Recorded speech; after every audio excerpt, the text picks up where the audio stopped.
এখন সম্প্রচারিত হবে রেডিও তেহরান থেকে আজকের সর্বশেষ বিশ্ব সংবাদ। ইরান ও ইসরায়েল ক্রমাগত একে অপরের দিকে ক্ষেপণাস্ত্র নিক্ষেপ করে চলেছে।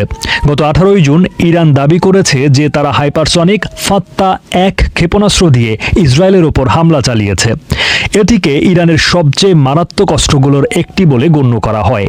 2023 সালে ফাত্তা-1 ক্ষেপণাস্ত্রটি সামনে আনে ইরান। দেশটির সর্বোচ্চ নেতা আয়াতুল্লাহ আলী খামেনি এর নামকরণ করেন। যখন এটি জনসমক্ষে প্রকাশ করা হয় তখন একটি বড় ব্যানারে হিব্রু ভাষায় লেখা ছিল তেল আভিভ মাত্র 400 সেকেন্ড দূরে। ইরানের Islamic revolutionary guard corps IRGC এটিকে হাইপারসনিক ক্ষেপণাস্ত্র বলে ঠিকই, তবে প্রতিরক্ষা বিশেষজ্ঞরা এই হাইপারসনিক ক্ষেপণাস্ত্র সম্পর্কে সন্দেহ প্রকাশ করেছেন। হাইপারসনিক বলতে এমন একটি অস্ত্রকে বোঝায় যার গতি সাধারণত শব্দের গতির 5 থেকে 25 গুণ বেশি।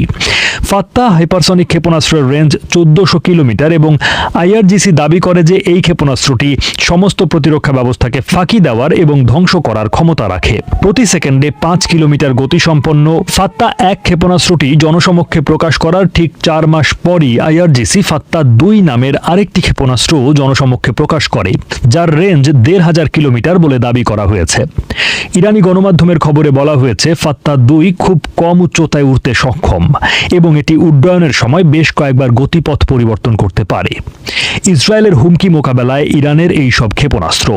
গত 7ই অক্টোবর ইরানের ক্ষেপণাস্ত্র কর্মসূচি নিয়ে একটি অনুসন্ধানী প্রতিবেদন প্রকাশ করে বিবিসি, যেখানে বলা হয় ইরানের হাতে থাকা ক্ষেপণাস্ত্রের 4টি গ্রুপের মধ্যে রয়েছে rocket, cruise missile, ballistic missile এবং হাইপারসনিক মিসাইল, যা প্রাথমিকভাবে ভূমি থেকে ভূমি এবং ভূমি থেকে সমুদ্রে নিক্ষেপযোগ্য। তবে ইরানের নিজস্ব সশস্ত্র বাহিনীর তৈরি কিছু ক্ষেপণাস্ত্র আছে যা প্রতিবেদনে উল্লেখ করা হয়নি।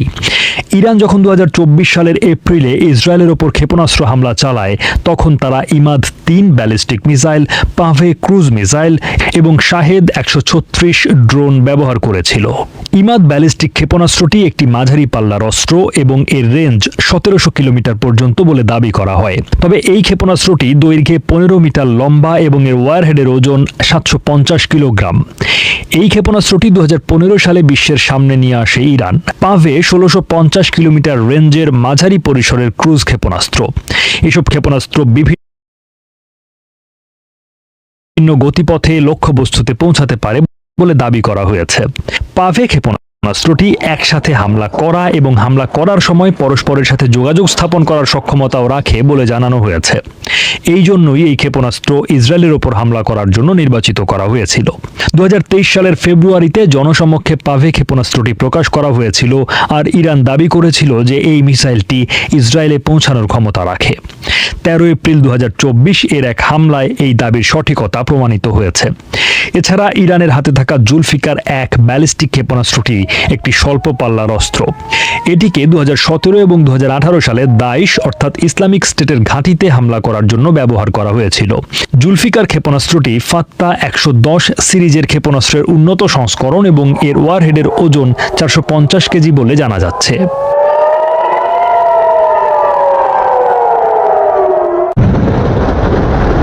ইসরায়েল হামলা বন্ধ না করলে যুক্তরাষ্ট্রের সাথে পরমাণু বিষয়ক আলোচনায় ইরান অংশ নেবে না বলে জানিয়েছে। ইরানের পররাষ্ট্রমন্ত্রী সুইজারল্যান্ডের জেনিভায় ইউরোপীয় কূটনীতিকদের সাথে সাক্ষাতের সময় এ মন্তব্য করেছেন।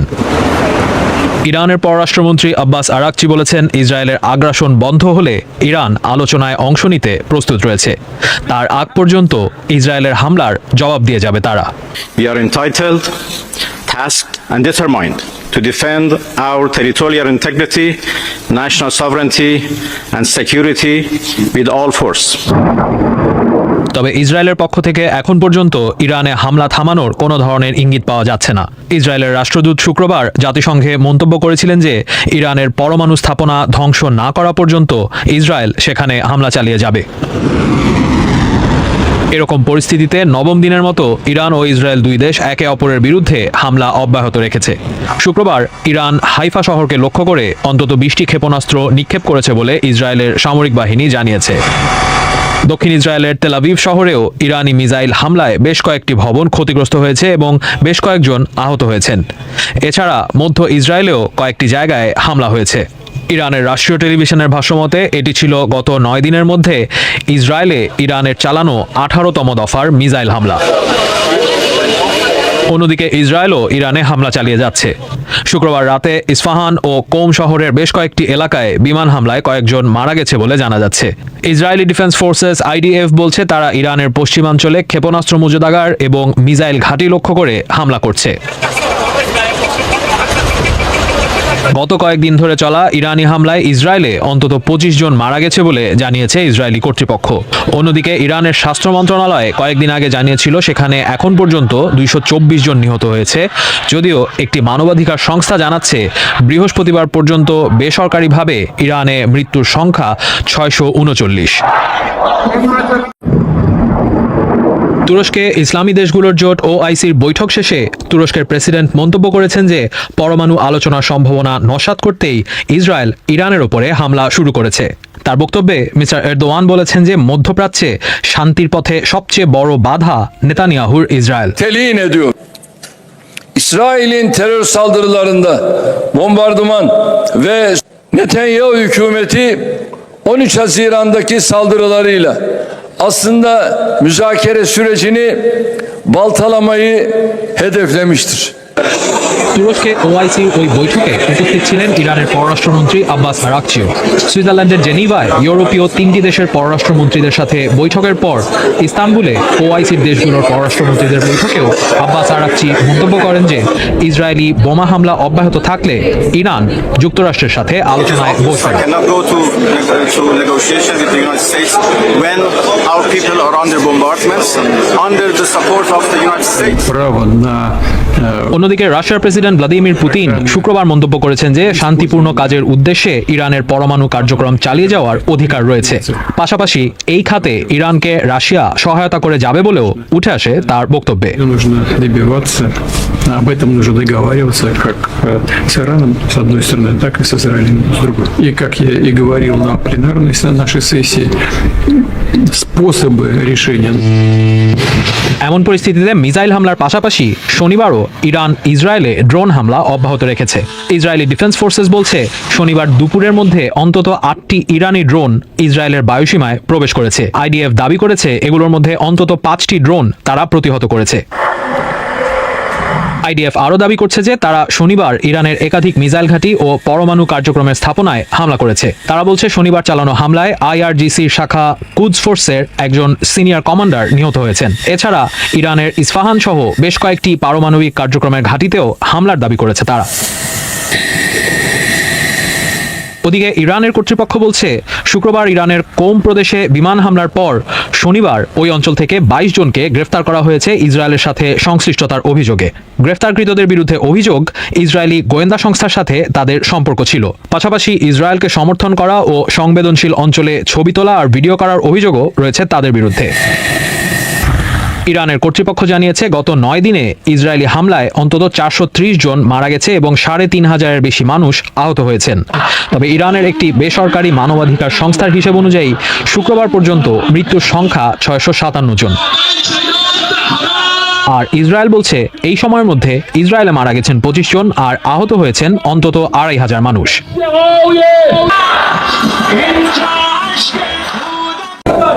নির্বাচন নিয়ে দলগুলোর কারো কারো এক ধরনের সংশয় এখন অনেকটাই কমে এসেছে, কিন্তু নির্বাচনের আগে যে সংস্কারের কথা বলা হচ্ছে সেটা কতদূর? বস্তুত রাজনৈতিক দলগুলো দফায় দফায় বৈঠকে বসে বিচার বিভাগের স্বাধীনতা নিশ্চিত করা, দ্বিকক্ষ বিশিষ্ট সংসদের মতো বহু বিষয় একমত হলেও সংবিধান ও রাষ্ট্র কাঠামোর গুরুত্বপূর্ণ কিছু বিষয়ে মতপার্থক্য রয়ে গেছে। জাতীয় ঐক্যমত্য কমিশনের পক্ষে তো কাউকে বাধ্য করা সম্ভব নয়, সেটার কোনো রকম ইচ্ছা আগ্রহ আমাদের নেই। আমরা যে 166টা দিয়েছিলাম সেগুলোকে আমরা বলেছিলাম যে বেশ গুরুত্বপূর্ণ বলে মনে হচ্ছে আমাদের কাছে।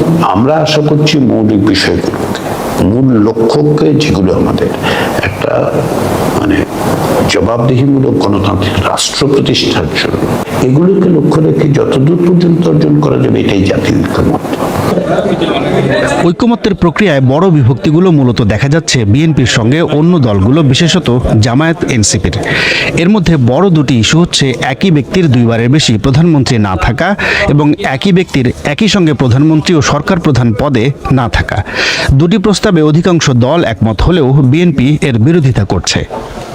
আপনাকে দুইবারের প্রতি পরে আপনি করতে পারবেন না। গ্যাপ দিয়ে যদি আবার যদি মনে করি এরকম সিচুয়েশন হয়, জনগণ যদি মনে করে, তারপরে আপনাকে জনগণের অপশনে চিন্তা করতে হবে। তো দিনের শেষে আপনি আইন কানুন করে জনগণের অপশনকে তো ছুড়ে দিতে পারবেন না। এই পথটা এমন লং টাইম এখানে থাকলে বা একই ব্যক্তি বারবার আসলে এখানে ওই কর্তৃত্ববাদী যে শাসন ব্যবস্থাকে মুক্ত হওয়ার জন্য এত বড় আন্দোলন, রক্তছাড়া, বিপ্লব জীবন দেয়া হয়েছে, এই স্পিরিটের সাথে এটা চলে না। কর্তৃত্ববাদ আবার ফিরে আসতে পারে। বিভক্তি আরও আছে, সেটা হচ্ছে সংস্কার কখন এবং কিভাবে বাস্তবায়ন হবে। এক্ষেত্রে এনসিপি এবং জামায়াত চায় নির্বাচনের আগেই সংস্কার কার্যকর হোক, কিন্তু দল দুটো নির্বাচনের আগে বাস্তবায়নে কেন জোর দিচ্ছে? সরকার যেন নির্বাচনের পূর্বে তাদের যে কর্তব্যগুলো আছে সেগুলো সমাপ্ত করে যে কোনো সময় তারা নির্বাচনের আয়োজন করতে পারে।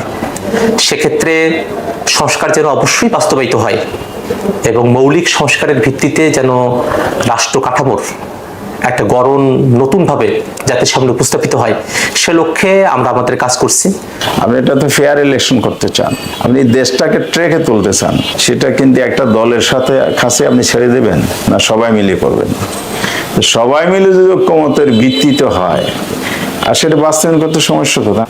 একমত হয়ে যদি অনুমোদন করে দিই, তাহলে এটা আবার পরবর্তী পার্লামেন্টের না হওয়া পর্যন্ত বাস্তবায়ন না করা তো কোনো যৌক্তিকতা থাকে না। তাহলে আগামী ইলেকশনটা কিসের উপর হবে?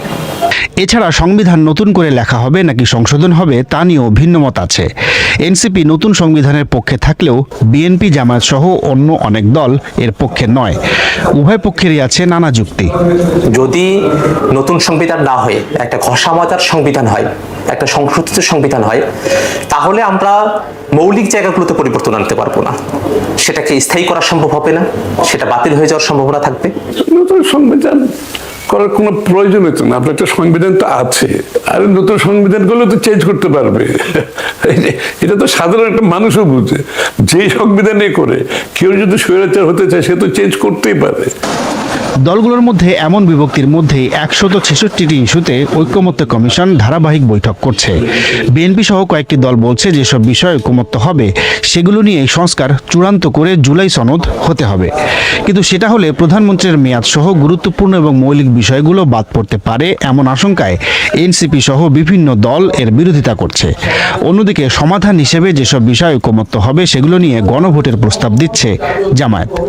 আমরা যে বসে ঘরের ভিতরে ঐক্যমত হইলাম না হইলাম, এত বড় বিষয়কে দলীয় বিবেচনায় রেখে ডিফারেন্স অপিনিয়ন এজেন্ডাটা ছেড়ে দিলাম, এটা হবে না। এটা দেশের জন্য অন্য ধরনের ক্ষতি বয়ে আনতে, ঝুঁকির মধ্যে দেশকে ফেলতে পারে, কারণ এগুলো মৌলিক বিষয়, এগুলো সেটেল হইতেই হবে। সেই জন্য আমরা বলেছি এটা গণভোটে দিতে হবে। গণভোটে দিলে জনগণের রায়ের ভিত্তিতে এটা সেটেল হবে। না, এখানে গণপরিষদের ভোটের কোনো সুযোগ এখানে নেই। এখানে যতটুকু ঐক্যমত হবে, ঘুরে ফিরে একটা কথা আমাকে বলতে হচ্ছে, তার বাইরে যাওয়ার কোনো সুযোগ নেই। তার বাইরে গেলে আপনাকে আগামী নির্বাচনে প্রত্যেকটি দল তাদের ম্যান্ডেট নিয়ে জনগণের কাছে যেতে হবে এবং জনগণের সমর্থন নিয়ে সংসদে পাস করতে হবে। মৌলিক সংস্কার হলেই আমরা এই দলিলকে সমর্থন করব বা এই প্রক্রিয়ায় যাব, কিন্তু যদি মৌলিক বিষয় ছাড়া অগুরুত্বপূর্ণ বিষয়ে ঐক্যমত হয় তাহলে সেটা আসলে আমাদের শাসন ব্যবস্থার রাষ্ট্র কাঠামোর কোনো পরিবর্তন হবে না, সেটাকে আমরা মৌলিক সংস্কার হিসেবে বিবেচনা করব না। সব মিলিয়ে নির্বাচনের আগে সংস্কার গুরুত্বপূর্ণ, কিন্তু একদিকে সংস্কার এর বাস্তবায়ন নিয়ে বিভক্তি, অন্যদিকে সরকারের নিরপেক্ষতা নিয়ে প্রথমে বিএনপি আর এখন জামায়াত সহ কয়েকটি দলের সংশয় প্রশ্ন তুলে দিচ্ছে রাজনৈতিক ঐক্যমত্যের ভবিষ্যৎ নিয়ে। নির্বাচনের আগে এটাই এখন বড় চ্যালেঞ্জ। তাফসির বাবু, বিবিসি বাংলা, ঢাকা। ইসরায়েলি দৈনিক হারেজ এর কলাম লেখক ও বিশ্লেষক গিডিওন লেভি বলেছেন, ইরান ইসরায়েল সংঘাত নিয়ে সিদ্ধান্ত নিতে ট্রাম্প 2 সপ্তাহ অপেক্ষা করতে পারেন। এই ইঙ্গিতে ইসরায়েলের প্রধানমন্ত্রী নেতানিয়াহু ও তার জোট গভীর হতাশায় পড়েছেন, কারণ নেতানিয়াহু চান ট্রাম্প যেন যত দ্রুত সম্ভব এই যুদ্ধে যুক্ত হন। গিডিওন লেভি আল জাজিরাকে বলেন, এই বাস্তবতায় 2 সপ্তাহ মানে অনন্তকাল। যদি ট্রাম্প সত্যি 2 সপ্তাহ অপেক্ষা করতে চান এবং এটা কোনো ছলচাতুরি না হয়, তাহলে যুক্তরাষ্ট্রের এ যুদ্ধে জড়ানোর সম্ভাবনা ক্রমেই কমে যাচ্ছে। লেভি আরও বলেন, ইসরায়েল যদি ইরানের পরমাণু কর্মসূচির ধ্বংস কিংবা ক্ষেপণাস্ত্র ব্যবস্থায় ব্যাপক ক্ষতি করতে সক্ষম হয়, তবু দীর্ঘমেয়াদে ইসরায়েল নিজেদের আরও নিরাপদ ভাবতে পারবে না। কিছুই সমাধান হবে না, কারণ ইরান তার সক্ষমতা পুনরায় অর্জন করতে পারবে। তিনি আরও যোগ করেন, ইসরায়েলের আরও অনেক নিরাপত্তা সমস্যা রয়েছে যেগুলো শেষ হচ্ছে না, যেমন গাজা। চলমান যুদ্ধে ইসরায়েল যখন ইরানি হামলা হজমে নাস্তানাবুদ হচ্ছে, তখন ইরানকে একের পর এক হুঁশিয়ারি দিতে শুরু করেন ইসরায়েলের একনিষ্ঠ বন্ধু মার্কিন প্রেসিডেন্ট ডোনাল্ড ট্রাম্প। হুঁশিয়ারি দেন ইরানের পারমাণবিক কেন্দ্র গুড়িয়ে দেওয়ার, হুমকি দেন ইরানের বেসামরিক নাগরিকদের, এমনকি ইঙ্গিতে প্রাণনাশের হুমকি দেন দেশটির সর্বোচ্চ নেতা আয়াতুল্লাহ আলী খমিনিকে। হোয়াইট হাউসে ইরানে হামলার চূড়ান্ত সিদ্ধান্ত হয়ে গেলে শুরু হয় কাউন্টডাউন, এই বুঝি হামলা করবে আমেরিকা। তবে মার্কিন সিদ্ধান্তের কঠোর প্রতিবাদ করে ইরানের পক্ষে এবং মার্কিন ইসরায়েল আগ্রাসনের বিরুদ্ধে নিজেদের অবস্থান জানান দিয়ে হুঁশিয়ারি উচ্চারণ করেন বিশ্বের পরাশক্তিগুলো। তুরস্কের প্রেসিডেন্ট এরদোয়ান যুদ্ধের জন্য প্রস্তুত থাকার কথা বলছেন। খবর এসেছে চীনের একটি বিশেষ প্রযুক্তি সম্পন্ন জাহাজ পারস্য উপসাগরে পৌঁছেছে। প্রেসিডেন্ট পুতিন বলছেন, ইরানের পারমাণবিক প্রকল্পে রুশ বিজ্ঞানীরা আছে, তাদের সরিয়ে নেয়ার পরিকল্পনা নেই। শুক্রবার রয়টার্সের খবরে বলা হয়েছে, রাশিয়ার রোসাটম স্টেট নিউক্লিয়ার এনার্জি কর্পোরেশনের প্রধান জানিয়েছেন, বুশেহরে ইরানের পারমাণবিক বিদ্যুৎ কেন্দ্রে রাশিয়ান কর্মীরা কাজ চালিয়ে যাচ্ছেন। রাশিয়া মনে করে ইসরায়েলকে দেয়া তাদের বার্তা ইসরায়েলি নেতৃত্বের কাছে পৌঁছেছে, অর্থাৎ ইরানে যে কোনো পারমাণবিক হামলার বিরুদ্ধে চীন ও রাশিয়া অবস্থান নিয়েছে। এছাড়াও ইসরায়েলের কড়া সমালোচনা করেছেন উত্তর কোরিয়ার প্রেসিডেন্ট কিম জং উন। সক্রিয় হয়ে উঠেছে মধ্যপ্রাচ্যে বিভিন্ন দেশে ছড়িয়ে থাকা ইরানের প্রক্সি সংগঠনগুলো, যাদের লক্ষ্য হতে পারে ওই অঞ্চলে থাকা মার্কিন ঘাঁটিগুলো। এই পরিস্থিতিতে একটুও নমনীয় হয়নি ইরান। শুক্রবার ইরানের রাষ্ট্রীয় সংবাদ মাধ্যম IRNA কে দেয়া সাক্ষাৎকারে দেশটির পররাষ্ট্রমন্ত্রী আব্বাস আরাকচি সাব জানিয়েছেন, ইসরায়েলি হামলা বন্ধ না হওয়া পর্যন্ত যুক্তরাষ্ট্রের সঙ্গে তেহরান আলোচনায় বসবে না।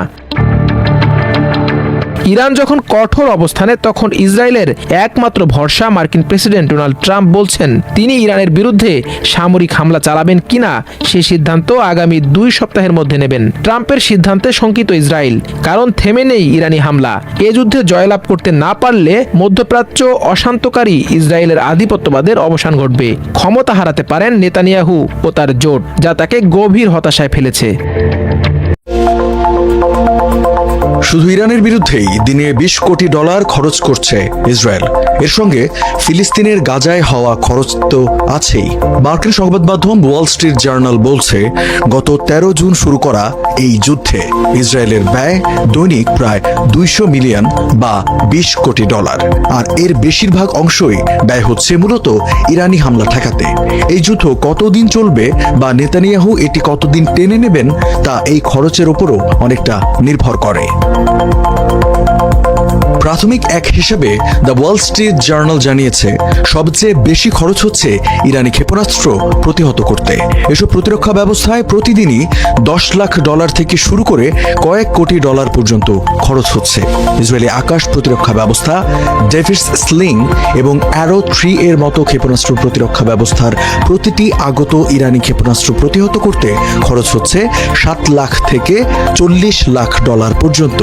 এখন পর্যন্ত ইরানের ছোড়া 4 শতাধিক ক্ষেপণাস্ত্র ঠেকাতে বারবার ব্যবহার করতে হচ্ছে এগুলোকে। এছাড়া ইরানে ইসরায়েলের হামলার খরচও প্রতিনিয়ত বাড়ছে। ইরানের 1 মাইল দূরত্ব পাড়ি দিয়ে হামলা চালাতে ইসরায়েলি F-35 জেট প্রতি ঘন্টায় খরচ করছে প্রায় $10,000। এর সঙ্গে যোগ হচ্ছে JDDAM ও MKAET-4 এর মতো নির্ভুল বোমার দাম। সব মিলিয়ে Israeli Aaron institute for economic policy ধারণা দিয়েছে, এই যুদ্ধ 1 মাস স্থায়ী হলে ইসরায়েলের মোট ব্যয় দাঁড়াতে পারে প্রায় $1,200 কোটি। থিঙ্ক ট্যাঙ্কটির অর্থনীতিবিদ জিব একস্টাইন বলেন, এই যুদ্ধ গাজা বা হিজবুল্লাহর সঙ্গে যুদ্ধের তুলনায় অনেক বেশি ব্যয়বহুল।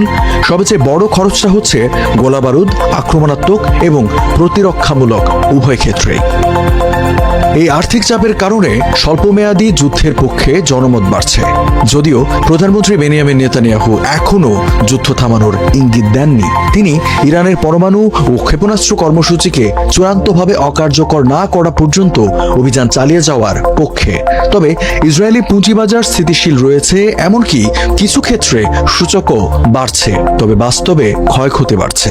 প্রকৌশলীরা হিসাব করে বলছেন, ক্ষেপণাস্ত্র হামলায় ক্ষতিগ্রস্ত ভবন পুনর্গঠনে খরচ হবে $400 মিলিয়ন বেশি। এখন পর্যন্ত কয়েকশো ভবন ক্ষতিগ্রস্ত হয়েছে এবং 5,000-এর বেশি বেসামরিক মানুষকে সরিয়ে নেওয়া হয়েছে। দেশটির সবচেয়ে বড় তেল শোধনাগার সাময়িক সময়ের জন্য বন্ধ করে দেওয়া হয়েছে হামলায় ক্ষতিগ্রস্ত হওয়ার পর। গুরুত্বপূর্ণ কয়েকটি অবকাঠামো খাতেও কাজ স্থগিত রয়েছে। ইসরায়েলি কেন্দ্রীয় ব্যাংকের সাবেক গভর্নর কারনিত ফ্লাগ ওয়াল স্ট্রিট জার্নালকে বলেন, এতক্ষণ যারা আমাদের সংবাদটি শুনলেন সবাইকে অসংখ্য ধন্যবাদ। আমাদের নিয়মিত ভিউয়ার যারা আছেন তাদের 82% ভিউয়ার্স এখনও আমাদের চ্যানেলটি সাবস্ক্রাইব করেননি। সো যারা আমাদের চ্যানেলটি এখনও সাবস্ক্রাইব করেননি দয়া করে সাবস্ক্রাইব করে দিন এবং নিয়মিত আমাদের পাশে থাকবেন আশা করি। ধন্যবাদ সবাইকে।